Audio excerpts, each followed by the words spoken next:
Et j'invite les équipes. Alors on va Il y a l'autre loup qui a mis une question. Bah les gars, ça va? Bah ouais. Et Sylvain Gauthier de l'association Martinique. Bravo les gars. Associé à la remise de ces fruits. Merci beaucoup. Ainsi que Caroline Thévenon pour l'association Martinique Transat. Merci beaucoup. Bravo messieurs. Alors, déjà on n'arrive pas devant, mais en plus on n'a pas le droit de voir la Martinique, quoi. On arrive de nuit. Justement, vous allez pouvoir nous dire un petit mot. Il y a des gens qui sont venus. Regardez, les gens sont là. Ils sont venus vous accueillir. Attendez un applaudissement pour Yann Michaud. Et les commentaires, s'il vous plaît. La foule en délire. La foule en délire. Johan, un petit mot pour le public et pour tous ceux qui sont là pour vous. Avec cette belle remontada, parce que là, c'est au plancher. Écoute, ouais, on n'avait plus que ça à faire. Écoute, ouais, on s'est donné à fond depuis le redépart du Havre et on n'a jamais eu l'opportunité de revenir. Hein, comme vous avez vu, c'était pas faisable, mais bon, on s'est quand même bien arraché. Je pense qu'on est encore meilleur qu'au départ et on s'est bien amusé tous les deux, même si c'est pas la même ambiance. Hein, c'est un peu longuet. Tu te fais quand même sacrément brasser sur ces bateaux. Alors, je préfère faire brasser quand on tourne à l'avant du paquet, tu vois. Là, là, les 2-3 derniers jours, on en avait un peu marre. Hein. Même Corentin, il commençait à être saoulé. Mais voilà, donc ouais, on s'est vraiment donné à fond. Et bon, écoute, on récupère un top 10 Pas mal. pour la belle histoire. Un petit mot, Corentin, pour nous raconter un petit peu comment toi tu as vécu cette C'est long parce transat. que je vais manger. Effectivement, vous étiez des concurrents sérieux pour le match, pour la victoire, et puis ça s'est passé un peu différemment. Ouais, c'est sûr. Après, fallait rendre honneur au travail de la Dream Team, qui avait réussi à réparer le bateau en moins de 24 heures. C'était assez incroyable. Quand j'ai encore l'image de revenir le lendemain matin, après ma nuit de sommeil, j'ai fait il y a un mât, il y a un foil, il y avait tout et il n'y avait plus qu'à repartir. Je pense qu'il n'y a pas beaucoup d'équipes qui sont capables de faire ça. Donc il faut les féliciter, surtout eux. Donc voilà. Et puis après, moi, quoi qu'il arrive, j'ai encore appris plein de choses. On a été dans 50 nœuds avec le bateau au près. Ça faisait peur au début, finalement ça passe. Et je me dis que si sur la route du Rhum l'année prochaine c'est le cas, j'aurais déjà été une fois avec Johan. Donc voilà, ça pourra me servir. Et puis après, ouais, j'ai appris plein de trucs. Je crois que nos vitesses, elles étaient plutôt pas mal. Donc non, c'est même si le résultat n'est pas là, au final, c'est parce qu'on était venu chercher. Mais moi, personnellement, je ressors grandi de cette expérience. Voilà. Et puis, je veux remercier Yo-Yo. Hein. C'est sûr que, comme il a dit, les 2-3 premiers jours, quand on est reparti, c'était pas tendu à bord, mais bon, on n'osait pas trop se parler, en fait, parce que on savait très bien qu'on n'était pas à notre place, entre guillemets.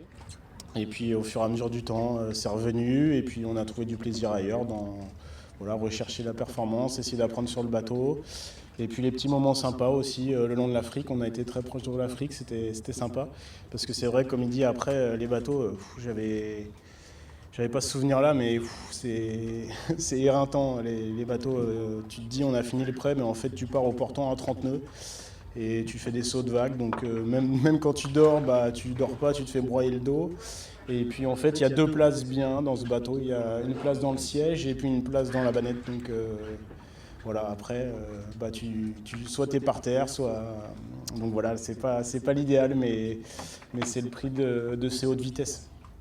Merci beaucoup pour ces premiers mots, Corentin Enro. Ouais, j'ai parlé beaucoup. Johan Richoum, C'est bien, j'ai mangé comme ça. Patrick Arkea. Je vous laisse continuer.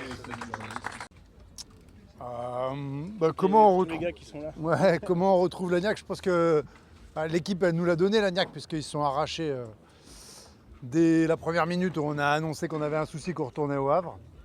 Donc ils ont fait un boulot exceptionnel cette nuit-là pour rapatrier le matériel, tout changer à bord et nous permettre de partir midi le lendemain. Donc ça déjà ça nous a donné l'Agnac. C'est vrai qu'il y avait un coup de vent annoncé, donc ça c'était un peu l'élément qu'on ne maîtrisait pas trop.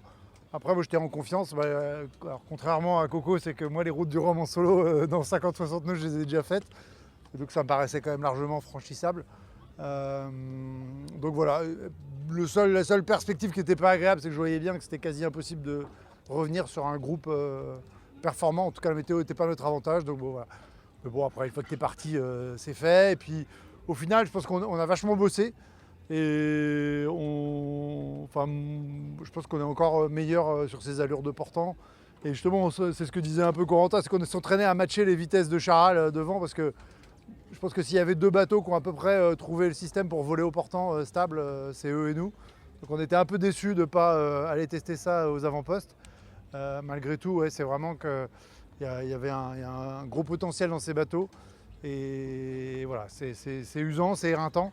Le fait d'être en compétition à l'avant, ça fait passer la pilule un peu mieux.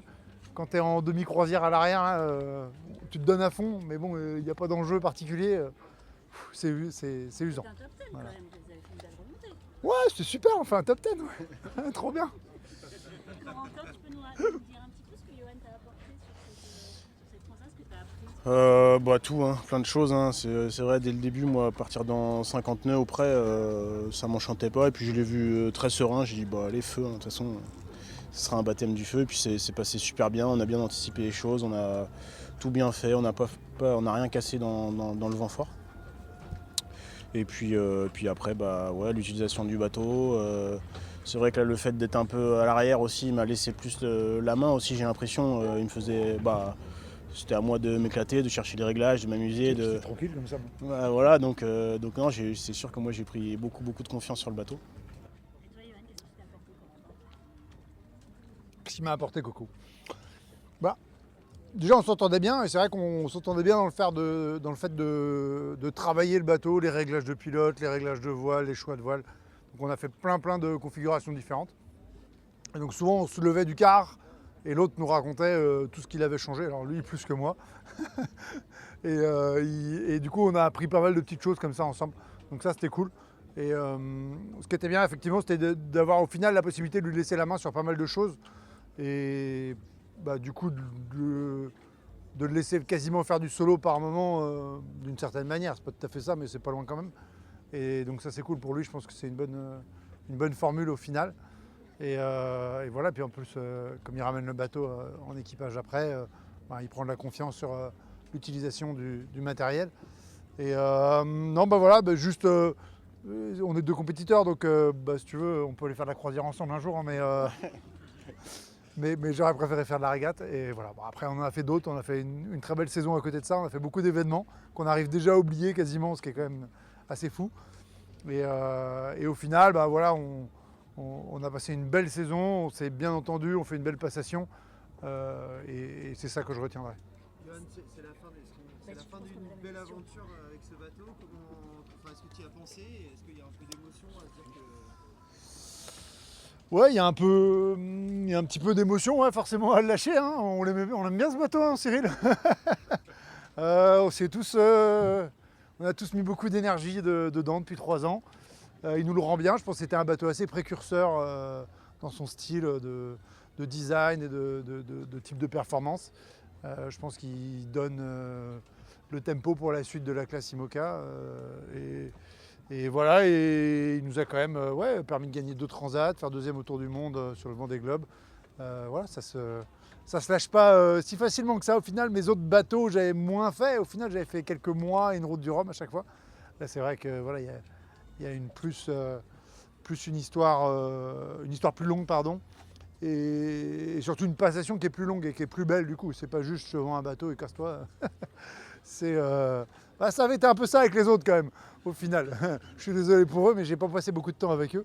Alors que là, c'est quand même agréable parce que du coup, on fait les choses bien. Émotionnellement, c'est pas facile?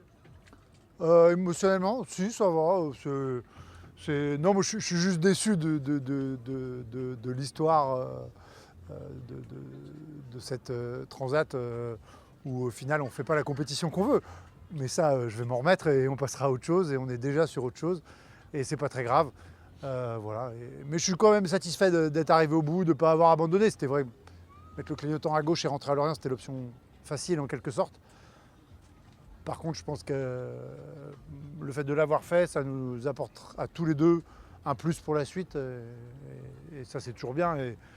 Et les heures de nav sur ces bateaux-là, ils sont comptés. Là, je vais faire 1 an et demi sans IMOCA. Donc, c'est quand même mieux d'avoir terminé sur aussi une belle expérience de nav. Et Corentin, du coup, Ouais, si, faut féliciter le podium aussi. Le Charal, Elevens aussi, qui fait un super deuxième. Il fait une course magnifique et puis massif. Voilà. Et... Parle-nous de toi, c'est une nouvelle aventure qui commence pour toi aussi. C'est fort aussi. Tu veux que je te parle de moi? Non, bah écoute, moi c'est cool, hein. C'est vrai que l'aventure entre guillemets avec mon nouveau sponsor, ça débutera qu'en janvier. Mais bon, c'est déjà presque comme si, ça fait presque 6 mois que je suis là, donc c'est comme si j'avais eu un petit peu le cadeau en avance. Et avec l'apprentissage, avec le mode d'emploi, avec tout ce qu'on a dit. Et ouais, c'est sûr que je me sens armé. On a eu des petits problèmes techniques aussi pendant la course, donc ça a permis de découvrir encore cet aspect-là du bateau, aller dans les entrailles, les fuites d'huile dans la quille, etc. Donc je commence à bien le connaître, ce bateau, même s'il n'est pas encore à moi, donc c'est plutôt positif. C'est pour quand ce nouveau bateau? Et pour quand le nouveau bateau? Il est dans 1 an et demi, en mars 2027, à peu près. À moins que Romain ait une mauvaise nouvelle pour moi, mais... Non, ça va, ça marche pas. Donc ouais, 1 an et demi sans bateau. Tu sais ce qu'on va faire pendant 1 an et demi ou pas? Non. On va aller faire du tout petit bateau, on va aller faire du Figaro. Tu vois ce que c'est? Ouais, tu vois. On va retourner faire la solitaire du Figaro, Paprec, en mai-juin prochain. Voilà, en attendant. Puis je vais peut-être un peu accompagner Coco, on verra, sur ses entraînements ou des choses comme ça. Voilà mon grand.